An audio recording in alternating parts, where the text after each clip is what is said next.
be privileged from arrest during their attendance at the session of their respective houses, and in going to and returning from the same. And for any speech or debate in either house, they shall not be questioned in any other place.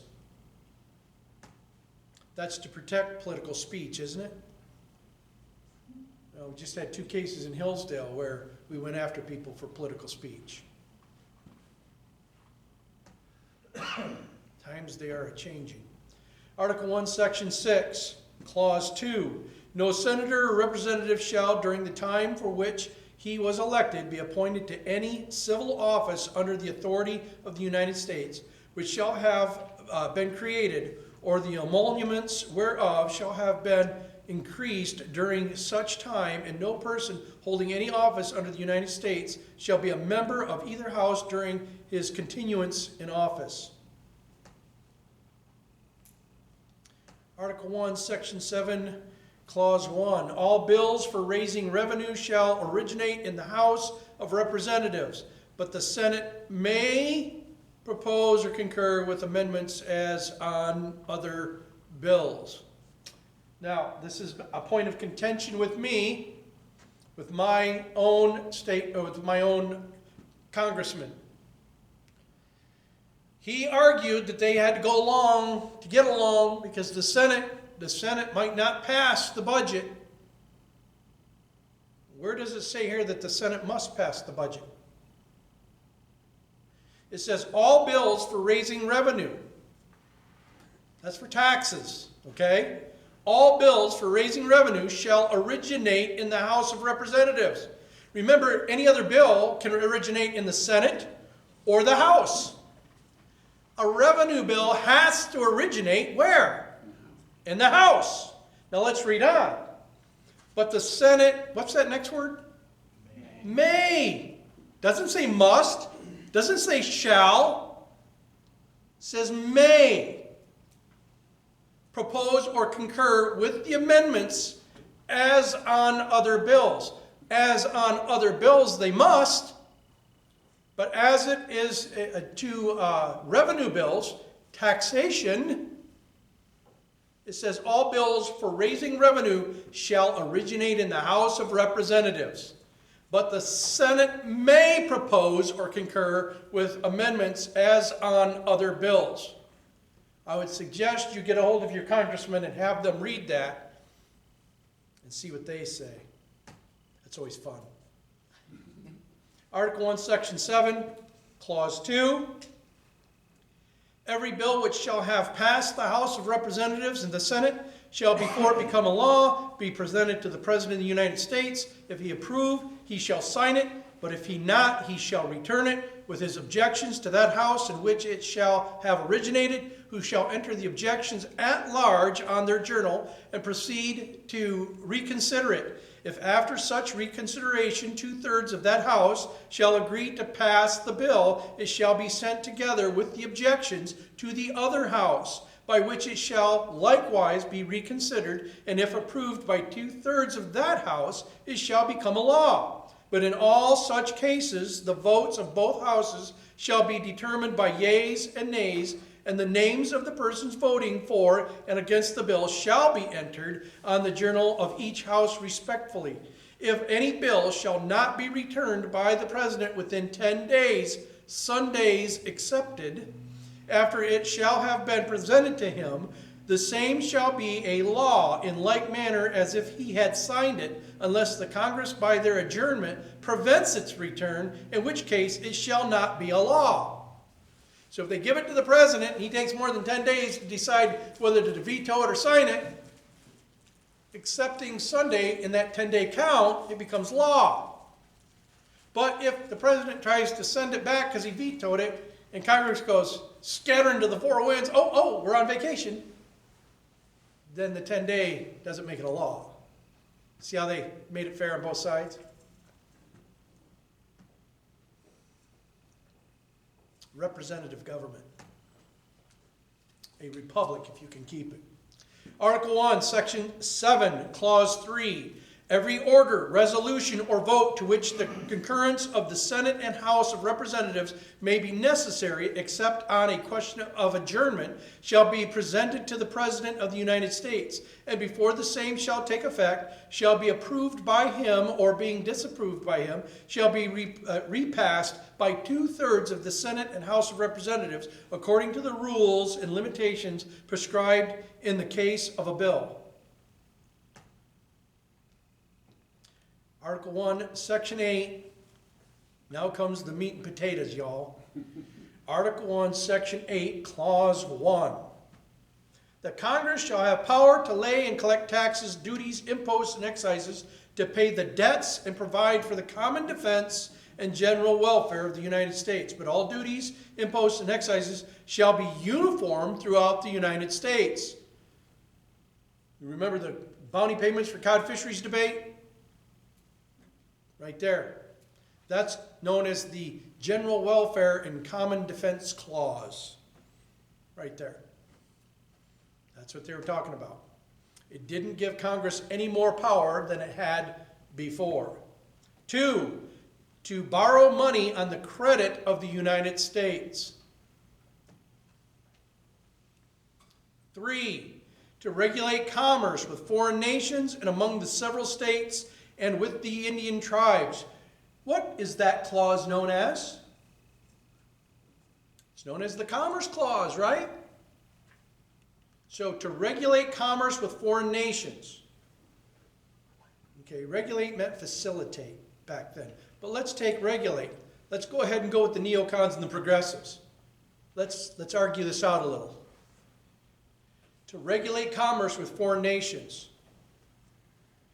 Can Congress create a BATF to go to Canada and tell them what kind of guns are legal for them to have? No. Well, can they do that among the several states? Well, they have. Okay, do you see this power? The power has to be the same for the foreign nations, the several states, and the Indian tribes. If they didn't have the ability to regulate the internal law of those foreign nations, and they don't have the ability to do the internal law of the states or the Indian nations, it has to be the same. Does that make sense? So all this BS about, well, it's the Commerce Clause. Boy, did we lose our collective minds in the 20th century, didn't we? Why? Because we had Supreme Court justices that thought their job was to interpret the Constitution. It's already been interpreted in 85 Federalist Papers. All they had to do is use a 5th grade skill set and read. Article 1, Section 8, Clause 4. To establish a uniform rule of naturalization and uniform laws on the subject of bankruptcies throughout the United States. Clause 5. To coin money, regulate the value thereof and of foreign coin, and fix the standard of weights and measures. Where does it say paper money or central bank there? Yeah, I've looked at it a couple of times. It doesn't say it there anywhere. Remember, our founders put natural law checks and balances in the Constitution. When you start studying economics and you look at the difference between Austrian economics and Keynesian economics, you're going to see a huge difference. When you look at free trade or open markets and determined markets, you're going to see a different thing, aren't you? See, coin money, it's coined out of precious metal. Who creates the amount of precious metal on the earth? God. God. You see how it's a natural law? If God is the one that creates how much gold and silver is on the earth, it's really impossible for man to dump a whole bunch of extra money on the market and create inflation, which inflation is the way to steal from you. You understand how that is? Okay?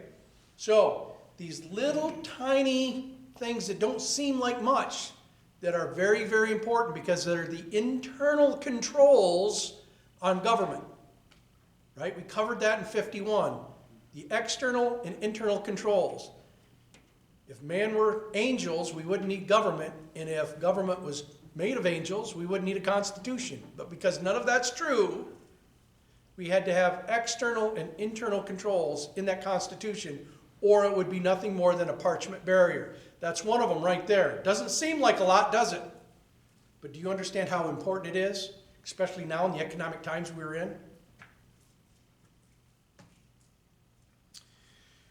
All right, Article 1, Section 8, Clause 6, to provide for the punishment of counterfeiting the securities and current coin of the United States. So how do we go after people for counterfeiting paper? Current coin of the United States. Doesn't say anything about paper there. Well, it's just a theory, John. The Constitution is just a theory. You'll hear that from the progressives and the neoconservatives. To establish post offices and post roads. Where'd I-94 come from there? What's the I stand for? That's right, international. Boy, that must be hauling an awful lot of mail down that, right? Yeah, but didn't that pertain to our defense, though? What's that? Didn't that pertain to our defense? Yeah, only because we destroyed following the Constitution and the militia. Right, but that's still... That's when we decided to go to a military industrial complex, right? Which we were not supposed to have. Remember the Federalist Papers arguing against a standing army? Does any of that sound familiar? 8, to promote the progress of science and useful arts by securing for limited times to authors and inventors the exclusive right to their respective writings and discoveries. What are they talking about there? Copyright and patent, right? Article 1, Section 8, Clause 9, to constitute tribunals inferior to the Supreme Court. Federal courts, federal district and circuit courts.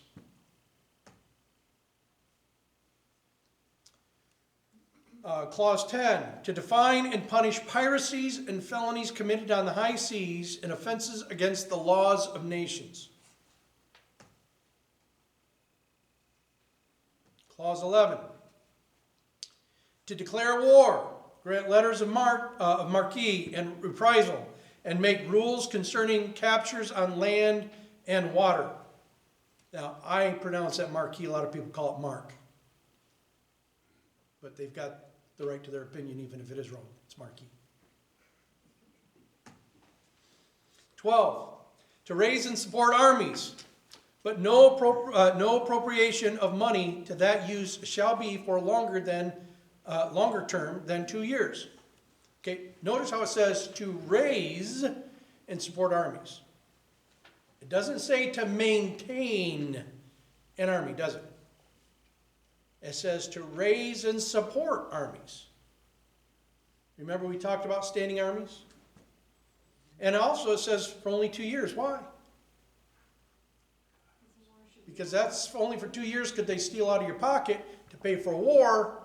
And if the people got sick of war, they could vote the bum out that was voting for war. Because your congressman's got to run for office every 2 years, right? Has to be the most responsive to the people, and that's one of the big reasons why. Because they figured that the federal government would only have power during times of war and danger, and that the states would enjoy more power because there would be far greater time of peace and prosperity. Where's that peace and prosperity since World War II? We've been in constant conflict over and over and over, and none of them have been legal. Not a one have been legal. 13, to provide and, maintain a navy. You see the difference between the two? To raise and support armies, but to provide and maintain a navy. Because they needed security, but it's really hard to sail a ship into Kansas and put the people down and usurp their rights. Right? That's the reason behind that. And they learned that in that 700 years of history, remember? 14, to make rules for the government and regulations of the land and naval forces. Anybody in the Army? You ever heard of Army regulation? That's where it comes from right there. Clause 14, Army regulation.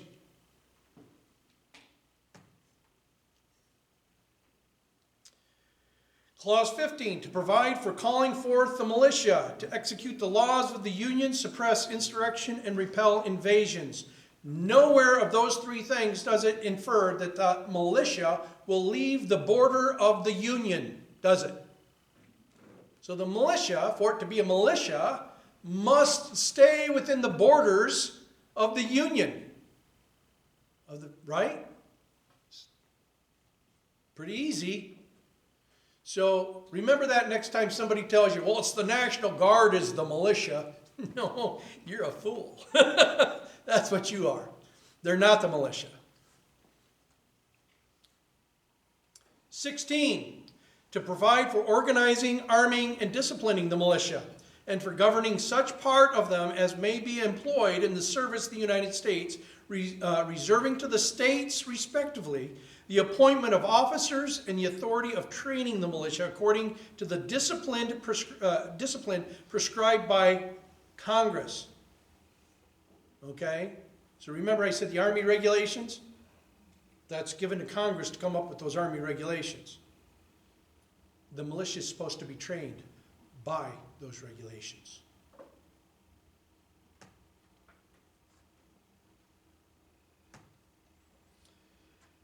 Clause 17, to exercise exclusive legislation in all cases whatsoever over such district not exceeding 10 miles square as may, by the cession of particular states and the acceptance of Congress, become the seat of the government of the United States. What are they talking about?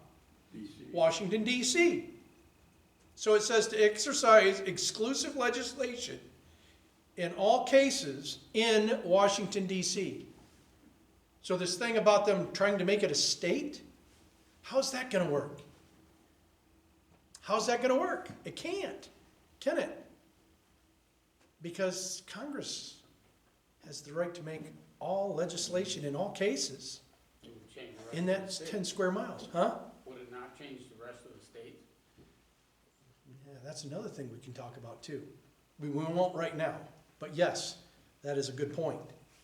So, and to exercise like authority over all places purchased, think about that, all places purchased by the consent of the legislature of the state in which the same shall be, for the erection of forts, magazines, arsenal, dockyards, and other needful buildings. Okay? So, the federal government can exercise exclusive legislation in all cases in Washington, D.C., forts, magazines, arsenals, dockyards, and other needful buildings that are purchased by the federal government with the approval of the state legislature and the Congress. Does that make sense? Okay. I want you to remember the Bundys and that whole situation. This is what we're going to get into, right?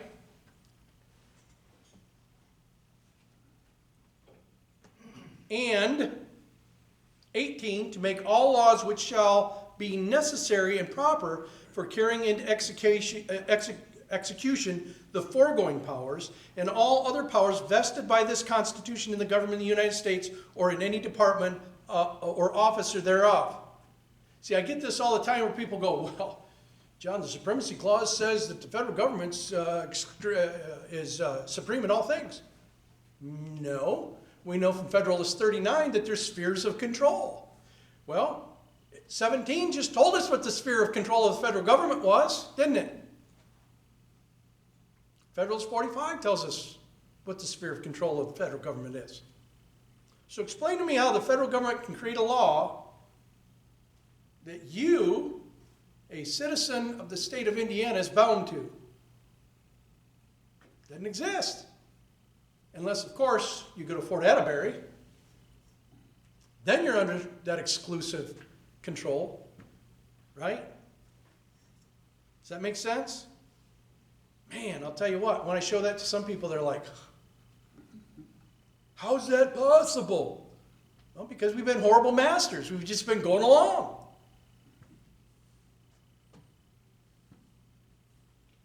Article 1, Section 9, powers denied Congress. Clause 1, the migration or importation of such persons as any of the states now existing shall think proper to admit shall not be prohibited by the Congress prior to the year 1808. But a tax or duty may be imposed on such importation not exceeding $10 per each person.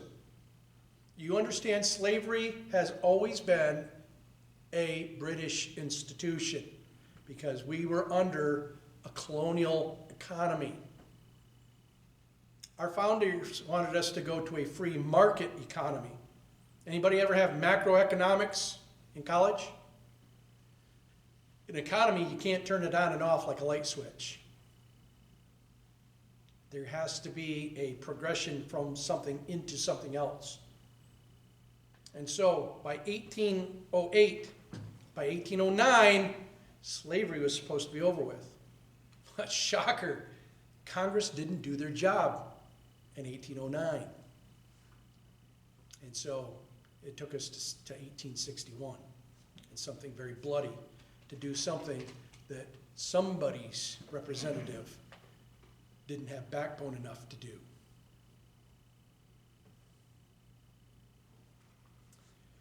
Clause 2, the privilege of the writ of habeas corpus shall not be suspended unless when in cases of rebellion or invasion, the public safety may require it. Okay, writ of habeas corpus, this is the only writ spoke of in the Constitution. Why?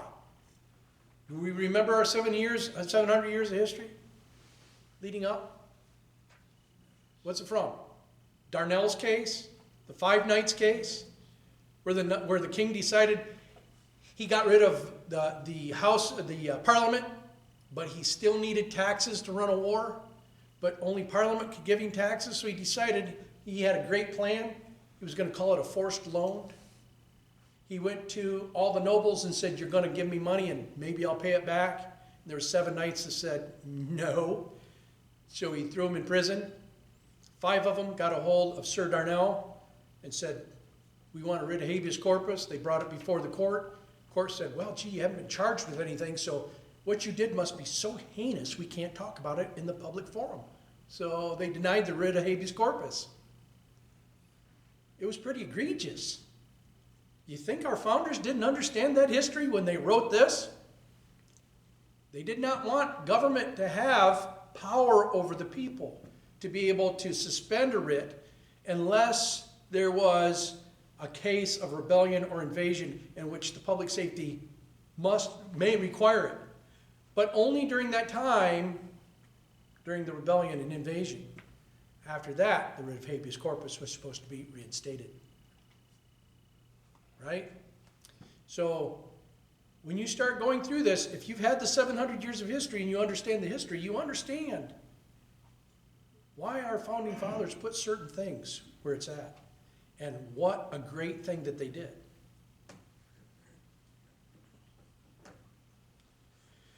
Article 1, Section 9, Clause 3, no bill of attainder or ex post facto law shall be passed. Everybody knows what an ex post facto law is, right? I can't say tomorrow that, such as what they're trying to do with the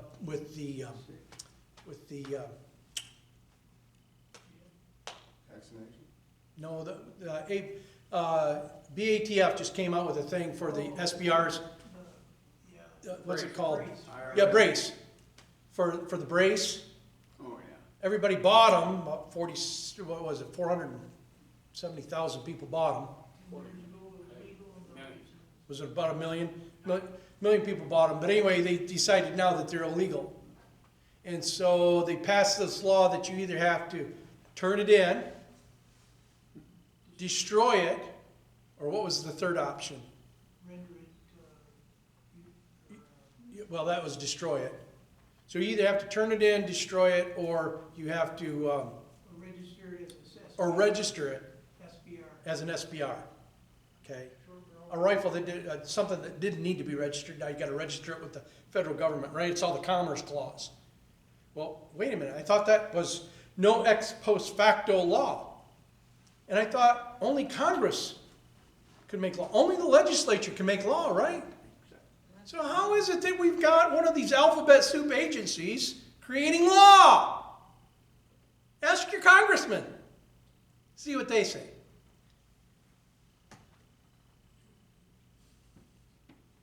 Four, no captation or other direct tax shall be laid unless in proportion to the census or enumeration herein before directed to be taken.